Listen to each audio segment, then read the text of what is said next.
Kenya is in the process of implementing the National Care Reform Strategy. The National Care Reform Strategy is a policy document that was developed by the government with the whole aim of transitioning the care of children, moving from a system whereby we are raising our children in the institution, we are having our children in the street, we are having our children in other settings that are not family and community-based care, to transition that system to a system that allows all children to grow up in families and in the community, because that is where their best interest is taken care of.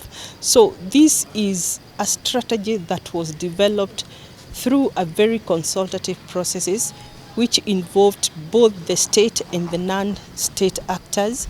Our strategy is a 10-year strategy beginning from 2022 to 2032, meaning by 2032 as a country we have unanimously agreed that our children will be in families and in the community.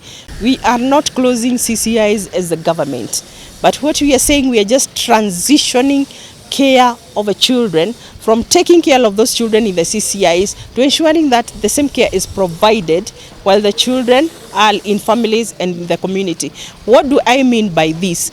That our child should not follow services, because children are going to the CCIs so that they can get a particular services. Actually, things should be the opposite. It is services that should follow our children. If the CCIs have been providing an education to our children, they have been paying their school fees and providing scholastic material, does it mean if they return that child back, the same CCI cannot provide school fees for that particular child? They can support education of that child while the child is in the family. That is what we are calling redirection of resources. So we are not telling the CCI to move out of the way. We are telling them just remain, ensure that the support that you've been getting from your donors is reinforced, ensure that you communicate with your donors and sensitize your donors to adopt the new approaches of care.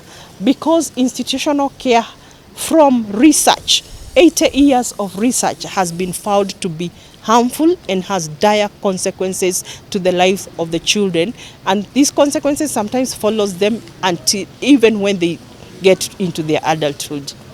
In Kenya, almost half of the population comprises of children, and out of this population you'll find that we have around 44,070 children who we are raising in our children institution, as compared to the whole number of population of children. This becomes a very small population, whereby we are saying collaboratively we can have these 44,000 children growing up in the families and in the community. So that is the reason why we are here, and this is a program that began way back in 2018.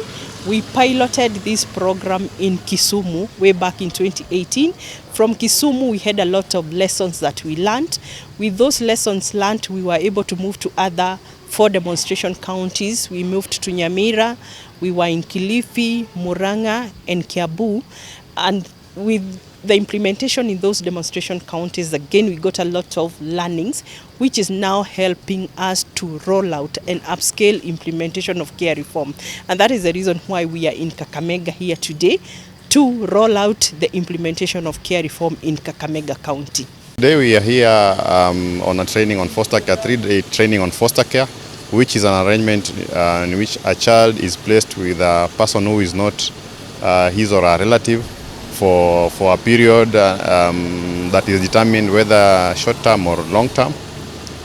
And the program is meant to act as a gatekeeping mechanism, just to ensure that children do not end up in the institution.